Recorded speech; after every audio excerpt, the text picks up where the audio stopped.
Bueno, buenas tardes alumnos. Vamos a dar inicio entonces a esta clase telepresente. Estamos en este momento con 9 participantes, aparte de mi usuario que es el anfitrión.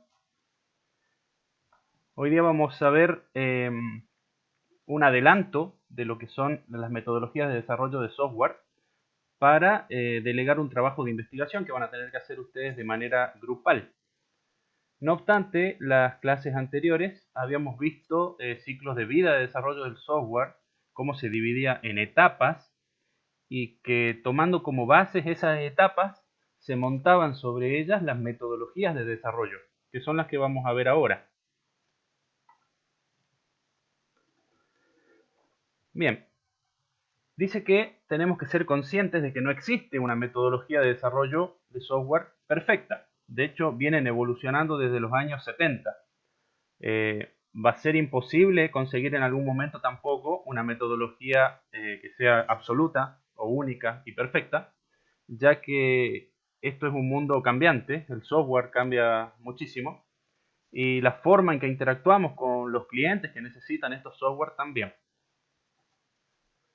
No hay tampoco una mejor metodología que otra, ya que esto depende de múltiples factores y algunos de ellos están indicados aquí debajo. Por ejemplo, la certidumbre sobre la solución que se necesita. A veces cuando estamos en presencia de un cliente que necesita un desarrollo de software, ni siquiera él tiene certeza de lo que realmente necesita para su negocio. Entonces, en base a ese factor de certidumbre o incertidumbre, podríamos nosotros utilizar una u otra metodología de desarrollo, como lo vamos a tener que ver más adelante. Otro factor que influye es el tamaño del equipo de trabajo. No es lo mismo que sea un programador solitario o un par de programadores a que tengamos un equipo de 10 personas trabajando en el desarrollo. De la mano a eso viene el tamaño del proyecto. Yo me puedo encontrar con un desarrollo para, no sé, una tienda comercial que tiene un local único o una tienda que tiene 20 sucursales. ¿Sí? El tamaño del proyecto puede variar. Por otro lado, la selección de una metodología de desarrollo está asociada un poco a los riesgos que tenga el proyecto o los propios riesgos de la organización que lo requiere. Por último, en estos ejemplos, el dinamismo con el que cambian los requerimientos. Podemos tener clientes que saben exactamente lo que necesitan y son capaces de hacerlo saber de buena manera, y clientes que en realidad no tienen claro lo que están necesitando, o si bien lo tienen claro en un inicio, va pasando el tiempo y van cambiando esos requerimientos. Esto va por el lado del cliente, pero ojo que también va por el lado de las mismas organizaciones o el ambiente, ¿sí? El cambio de requerimiento no solamente viene por parte de un cliente.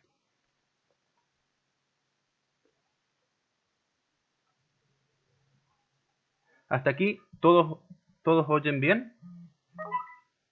Aunque veo que están con los micrófonos desactivados. Sí, Ricardo, ¿se no, sí, escucha me bien? escucho bien. Sí, sí, todo bien.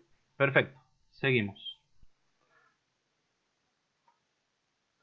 Bien, algo que hay que ver cuidadosamente respecto a las metodologías de desarrollo de software, porque en las clases anteriores veníamos viendo que existen las metodologías tradicionales y las metodologías ágiles, y se da a entender en mucha literatura o por experiencia a veces que se deja un poco de lado la documentación cuando estamos desarrollando con metodologías ágiles. Así que por eso acá viene el ítem sobre la documentación. Dice que hay una creencia incorrecta sobre que las metodologías ágiles no necesiten documentar absolutamente nada acerca del proyecto. Esa creencia surge por lo exhaustiva que son algunas metodologías, sobre todo las tradicionales, en cuanto a la documentación. Y por otra parte tenemos lo liviano que suelen ser las metodologías ágiles para documentar. Entonces, esa diferencia, que a veces puede ser abismal, da a pensar de que las metodologías ágiles no requieren documentación, y eso es falso, ¿ya? Lo que sí tenemos que tener en cuenta es por qué y para qué documentamos. ¿Por qué y para qué necesitamos tener documentación en el desarrollo de software? Por ejemplo, dice, ¿para qué realizo diagramas de caso de uso si al programador le sirven más los diagramas de actividades y de secuencia? Evidentemente estamos hablando de diagramas UML, y ustedes habrán visto desde el primer año que empezaron con los diagramas de caso de uso, con las siglas DCU que coloco yo por allá abajo. Sin embargo, esos diagramas de caso de uso no son, entre comillas, no son para pasárselos al programador para que empiece a desarrollar, poniéndolo en el lugar de que somos analistas y que tenemos que pasarle diagramas a un programador para que empiece a diseñar, a desarrollar. Porque los diagramas de caso de uso son un medio de comunicación con el cliente. Es por eso que el programador no los necesita. El programador sí necesita mucho más los de actividades y de secuencia, porque eso lo puede transformar, codificar a un lenguaje de programación. Así que con eso le estoy dando inicio a que ustedes piensen que cada diagrama, ya sea UML u otra metodología, tiene una finalidad. Y no todos se ocupan siempre si no son necesarios. Bien, dice entonces acá que es un medio de comunicación con los clientes. A través de ellos podemos conversar y mejorar los requerimientos del sistema en un terreno neutro, porque los diagramas de caso de uso los utilizamos para que el cliente entienda, para no ir con tecnicismos, pero tampoco nos bajamos a un nivel tan coloquial, ¿sí? Sino que vamos a un terreno neutro donde ambos podemos interactuar y ver los requerimientos y cómo funcionaría el sistema mirado desde el punto de vista del usuario. Ahora, con respecto a la comunicación interna, la que sí se tiene que dar entre programadores y analistas, va a estar un poco vinculada con la cantidad de participantes, qué tan grande es el equipo de trabajo. Por ejemplo, no es lo mismo, dice acá, un programador solitario, yo trabajando solo, programando solo, que tal vez no documento mucho o no documento nada, porque tengo todo un mapa mental en mi cabeza y podría ser contraproducente perder tiempo diagramando algo que es para mí mismo, ¿ya? No necesito comunicarme a mí mismo a través del papel, pero eso cambia radicalmente cuando empezamos a trabajar en equipos. Si tenemos un equipo de 8 personas programando, donde todas tienen un objetivo común, debieran conocer el estado de los avances y el funcionamiento general de todos los módulos que tiene el sistema que se está desarrollando, porque imagínense que haya una eventualidad o una ausencia de algún integrante, algún programador, ¿cómo hace el equipo para continuar desde la posta donde dejó el otro programador? Ahí vamos a la documentación, vemos los avances que tiene en el código y podemos seguir, ¿ya? O sea que es una documentación que tiene como base la continuidad del desarrollo. Bien, y lo que le decía anteriormente, es relevante, dice, saber que la documentación no es solo UML.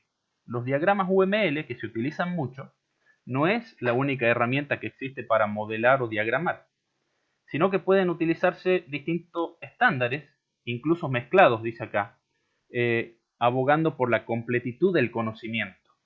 Esto es porque no siempre un diagrama o un conjunto de diagramas completa el conocimiento global o general del funcionamiento de una empresa, por ejemplo, para poder desarrollar un software posteriormente. Es por eso que tenemos UML, pero también tenemos BPMN, que sirve, por ejemplo, para diagramar procesos. Hablamos de procesos algo más, podríamos decir algo más físicos, no tan lógicos, ¿ya? Igual el data modeling, o sea, para modelar datos. Nosotros hemos estado viendo los que pudieron participar del taller de base de datos y los que ya tuvieron base de datos, obviamente, como módulo, que los datos hay que modelarlos con un diagrama entidad-relación o después pasar a un modelo relacional antes de llevarlo al modelo físico y que realmente la base de datos sea creada en un servidor. Así que hay muchas formas de modelar. Se pueden mezclar y no todas son necesarias al mismo tiempo, depende de la situación.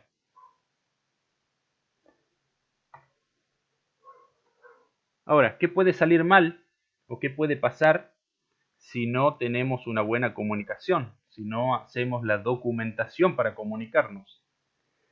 Este es un ejemplo típico que se encuentra en internet, donde yo me atreví a marcar 3 en particular. El primero dice lo que el cliente explicó, ¿sí? Eso es lo que el cliente explicó, lo que quería. Un columpio con 3 bancas.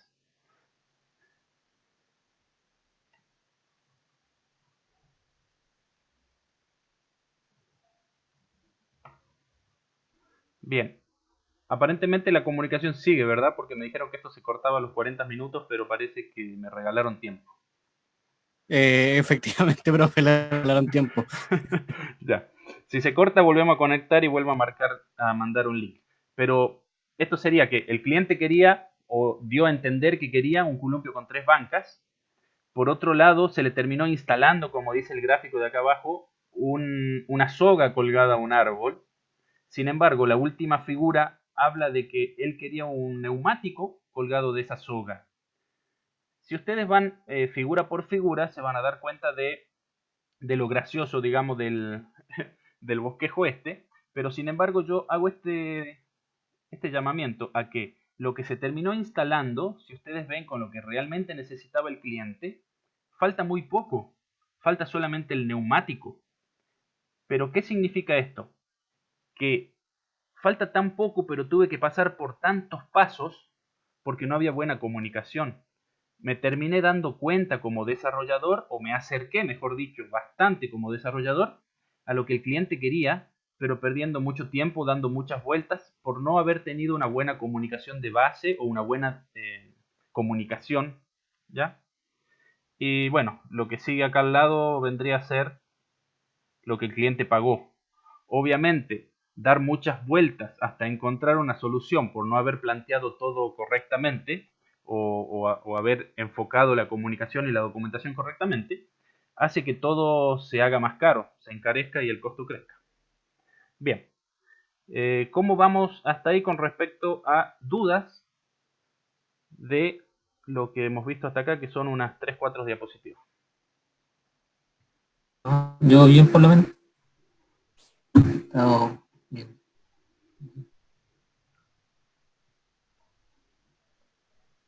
Bien, las próximas diapositivas, que son de este estilo, estos pantallazos, hablan de las metodologías tradicionales por un lado y después hablan de las metodologías ágiles. Estos son unos tips que tenemos que conocerlo antes de poder investigar sobre alguna metodología, que es el trabajo que queda después para ustedes. Pero dice lo siguiente: metodologías tradicionales, parte 1. Dice que se enfocan principalmente en procesos asociados a la planeación y control del proyecto, con un alto detalle en la especificación de requisitos, el diseño o modelado del sistema, imponiendo la metodología sobre el proceso de desarrollo. Bien, dice que hay un alto detalle en la especificación de requisitos y diseño y modelado también. Dice que impone la metodología sobre el proceso de desarrollo. Podemos decir que es muy rígida, ¿sí? Tiene una estructura, estas metodologías tradicionales, que hay varias, no solo una, pero colocan una estructura muy rígida sobre todo el proceso e importa muchísimo cómo se planifica desde un inicio y cómo se obtienen detalles muy exhaustivos para lograr desarrollar. De eso más o menos trata ese texto. Otro tema dice que en este tipo de metodologías, cada fase del ciclo de vida va encadenada a otra. Lo que también quiere decir, como dice ahí abajo, que al terminar cada fase, las salidas resultantes definen las entradas para las siguientes fases. Quiere decir que yo me encuentro acá un poco atado a que no puedo avanzar con el desarrollo si no tengo terminadas las fases anteriores, perdón. ¿Ya? Así que, como vimos en clases anteriores, el modelo de cascada, preliminarmente, tenía varias fases y la primera fase, que era la toma de requerimientos, podría ser una fase muy larga porque yo tenía que tomar la totalidad de requerimientos de la empresa sin olvidarme de nada para poder avanzar a la siguiente fase de análisis. sin la posibilidad, o por lo menos sin la posibilidad conveniente, de retroceder entre fases, porque pierdo tiempo y tiempo es dinero. Así que en ese sentido es muy rígida. Por otro lado dice que, ya, parecido a lo que venimos hablando, dice que estas metodologías se caracterizan por un riguroso trabajo a nivel de definición de roles, requisitos, diseño y modelado, y un alto grado de documentación.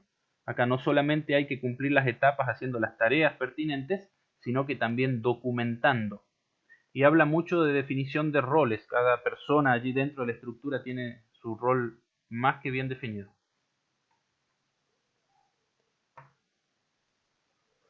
Las metodologías ágiles para desarrollar software.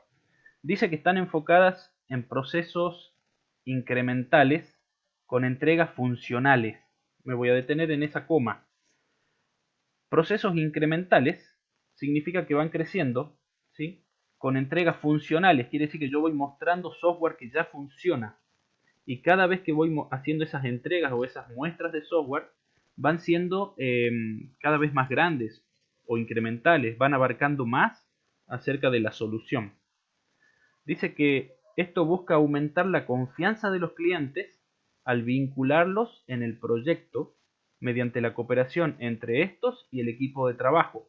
O sea que las metodologías ágiles incluyen al cliente prácticamente dentro del equipo de desarrollo y de trabajo, cosa que no sucede con las metodologías tradicionales, ya que teníamos una primera etapa de toma de requerimientos muy exhaustiva y de ahí prácticamente no volvíamos a ver al cliente hasta que teníamos el sistema desarrollado. Y si en el medio nos equivocamos, prácticamente podemos decir que perdimos el proyecto. En cambio, las metodologías ágiles, esto como que se divide, los problemas se dividen en problemas más pequeños, se van resolviendo de a poco de manera incremental y vamos mostrando funcionalidad. Con lo cual el cliente tiene mucho más contacto con nosotros y más confianza por lo mismo. Bien. Sin embargo, estas metodologías ágiles se caracterizan por reducir la gran cantidad de documentación que es común en las metodologías tradicionales. Pero ojo, dice reducir, en ningún momento eliminar. Buscan ser adaptables, o sea, buscan eliminar la robustez que tienen las otras metodologías. Y se basan en modelos de desarrollo incremental, lo que dijimos recién. Vamos avanzando y vamos mostrando y de esa manera vamos llegando al objetivo final. Estas metodologías ágiles se basan en algo que se llama manifiesto ágil. ¿Ya? Básicamente este manifiesto ágil tiene estos 4 puntos principales que dice que están los individuos y las interacciones entre ellos por sobre los procesos y las herramientas. Lo que está diciendo es que lo que está del lado izquierdo es más importante que lo que está del lado derecho. No quiere decir que lo reemplace y que lo del lado derecho no se realice o no sirva, sino que tiene un mayor peso o mayor importancia los individuos y sus interrelaciones más que los procesos y las herramientas que utilizamos. Segundo dice, es importante el software funcionando más que tener una documentación exhaustiva, porque en definitiva, y por lo que vimos hace un rato, la documentación básicamente era comunicación. Pero si acá tenemos al cliente integrado a nuestro grupo de trabajo, la comunicación existe, el cliente sabe lo que estamos haciendo y de hecho va viendo los avances permanentemente y va viendo software funcionando, que es lo que a él le interesa. ¿Sí? Por otro lado, la colaboración del cliente es más importante que hacer contratos con el cliente, ya que una negociación contractual o hacer contratos debiera especificar el contrato un detalle muy, muy grande, digamos, de lo que ofrecemos, lo que nos están pidiendo y lo que ofrecemos. Pero si acá vamos a ir viendo lo que el cliente va necesitando y vamos a hacer cambios, como dice el último valor que está aquí debajo, si vamos a ir haciendo cambios, difícilmente yo voy a poder tener todo plasmado en un contrato. El contrato es algo fijo. Sin embargo, acá vamos colaborando con el cliente y algunas cosas van cambiando. También vamos aprendiendo del cliente. Así que es mejor estar en en una situación colaborativa más que contractual. Y lo último era la respuesta ante el cambio por sobre el seguimiento de un plan. Distinto a lo que hacen las metodologías tradicionales, que es primero planificar todo desde un comienzo y después empezar a trabajar. Aquí no, acá se obtiene un mínimo de recursos para empezar a trabajar, requerimientos a grosso modo, podría decir, no tan exhaustivo, y empezamos a trabajar y vamos mostrando y vamos viendo cómo avanza. A eso se refiere, que tenemos que tener una buena respuesta ante los cambios, más que seguir un plan rígido. Por último, las metodologías ágiles se pueden adaptar al problema sin importar el tamaño de este. Se trabaja en fases y se descompone el proyecto para facilitar su gestión. Esto viene de esa frase que dice divide y vencerás.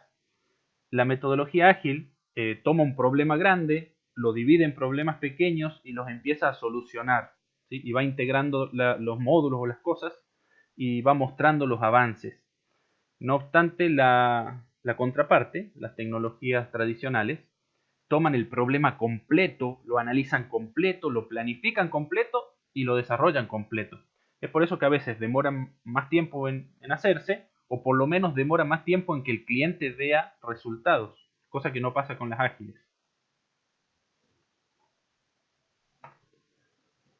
Bien, algunas de las metodologías que existen, tanto de tradicionales como de ágiles, están en ese listado, del cual ustedes van a tener que investigar algunas de ellas.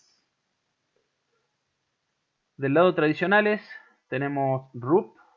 RUP utiliza mucho UML, ya lo van a ver al que le toque, y no solo al que le toque, porque al que no le toque también va a tener que estudiarla. Después tenemos un par de metodologías de Microsoft. Tenemos la tecnología espiral, la cascada y el iterativo incremental. Por el lado de las ágiles, las más conocidas podríamos decir que son las dos primeras, el XP o Extreme Programming, Scrum. Sin embargo, existen otras, Crystal Clear, FDD, ASD y Lean. ¿Ya? Pero bueno, esto es tema de trabajo de investigación. Antes de empezar la clase de hoy, yo tenía todo esto desarrollado, pero algo pasó con mi equipo, tuve que reiniciarlo y se perdió esa última diapositiva, así que la vamos a regenerar nuevamente. Ya. Básicamente acá van a estar los lineamientos para el trabajo que van a tener que hacer. Si alguien va teniendo duda de lo que ya se habló o si tengo que repetir algo, me lo dice en este minuto, no hay problema.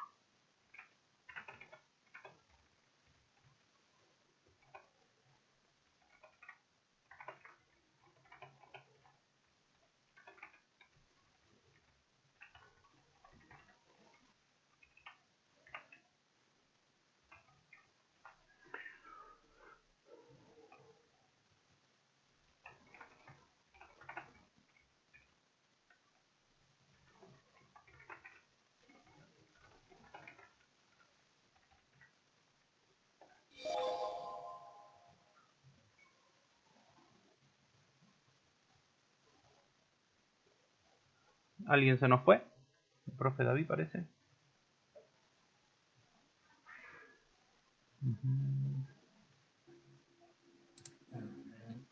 Sí.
Ya, eso sería entonces lo que ahora ustedes tienen que investigar.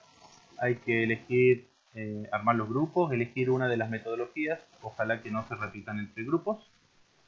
Sin embargo, este tema de las metodologías no va a terminar solamente con el trabajo de investigación que cada grupo haga, sino que todos los grupos debiéramos conocer todas las metodologías aquí nombradas.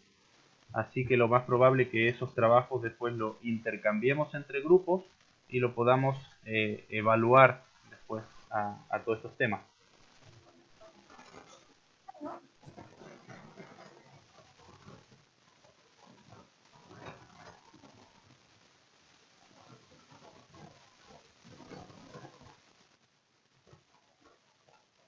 Ya, ustedes me dirán cómo están.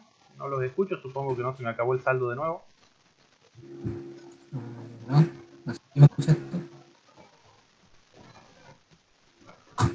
Aló, profe. Se escucha medio cortado, Ricardo. Eh,